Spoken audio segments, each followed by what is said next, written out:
Hello everyone, today we are going to talk about timelines and how we can use them to track history, as well as how to label years on a timeline.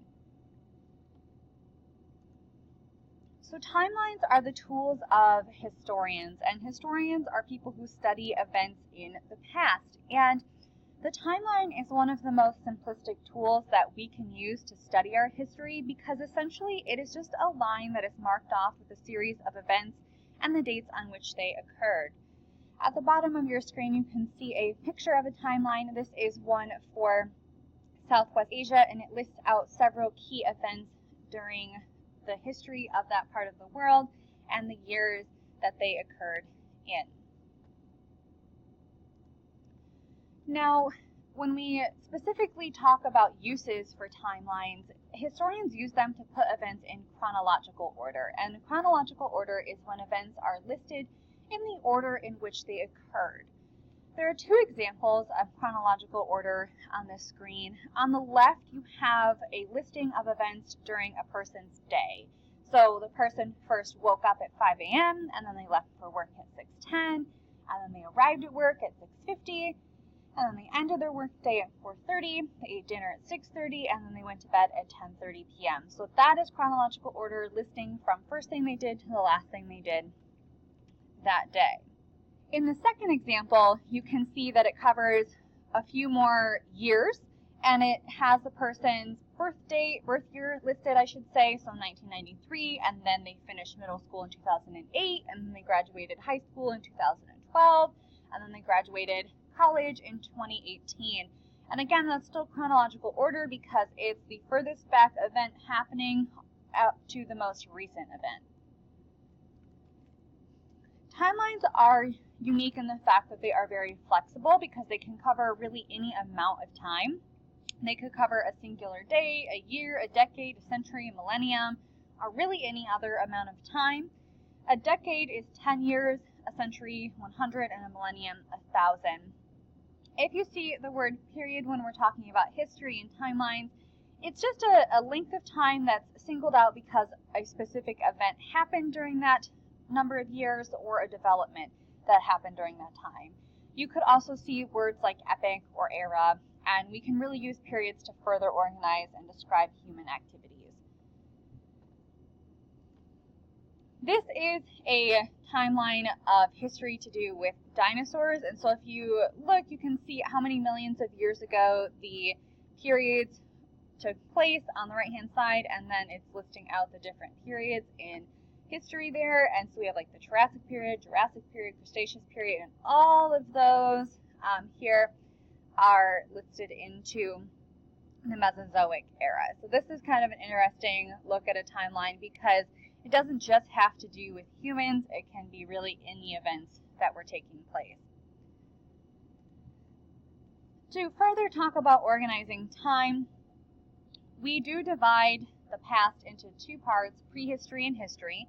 Prehistory is the time before humans invented writing, and then history refers to the time after written history was created, which is about 5,200 years ago.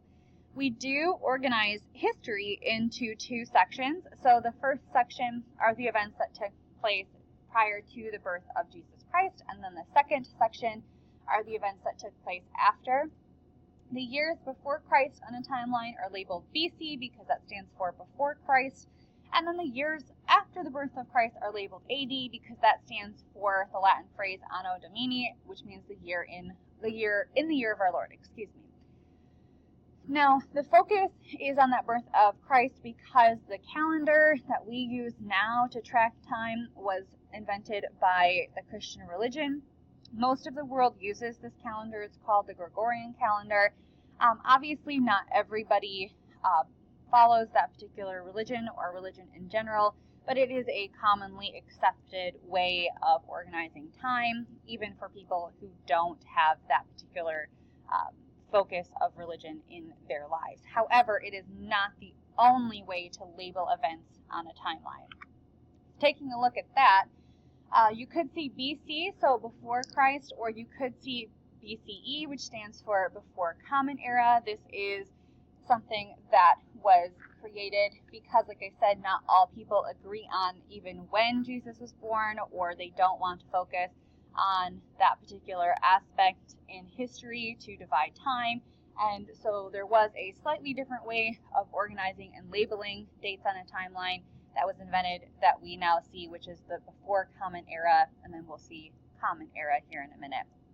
But BCE and BC work pretty much the same way on the timeline in the fact that the higher the number, the farther back in history you're going. So if you're at year 0 and you're working your way back in history, you'd see 10 BC, 20 BC, 30 BC, and 40 BC. And of this timeline, 40 BC would be the farthest back date in history. Then the other half of the timeline, you could see dates listed and labeled as AD, which again means in the year of our Lord, or they could be CE, and AD and CE again work the same way. The larger the number, though, the more recent the date or event is, meaning the closer to where we are at on the timeline, because 2020 would be in the AD portion of the timeline. So we put this all together and we work from left to right. 1800 BC would be the farthest back point in history on this timeline, working a little bit closer 1700 BC, a little bit closer 1600 BC, then year 0, where we will then flip to AD 1600, AD 1700, and AD 1800, and of this timeline's dates, AD 1800 would be closest to where we are at on the timeline in 2020. Okay. Let's wrap this up here real quick. So timelines are a tool historians use to organize events in history in chronological order, with chronological order being when you put events in the order in which they occurred or happened. On a timeline, events that take place before the year 0 are labeled either BC for before Christ or BCE before Common Era, and then events after year 0 are labeled either AD or CE. Timelines are flexible and can be used to depict or list out events over any length of time. Thank you guys so much for watching, and have a great rest of your day.